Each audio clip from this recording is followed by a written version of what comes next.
Meron po tayong bubuksan na ka old school na car stereo dito. Ayan po ang ang problema po nito pag pinipindot niyo ang power, nag-on siya tapos nag-standby lang.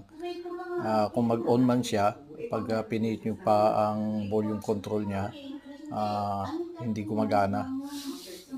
Ayan po model niya na Fujitsu 10 na old school. Yan po. Napakadumi po nito kasi matagal na na-stock.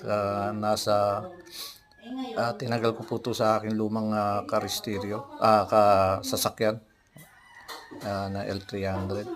Tinagal ko. Yan po natanggal ko na po yung volume control yan.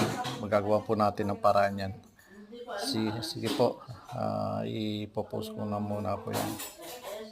Yan po yung sira. Yan, gagawa po natin ng paraan yan.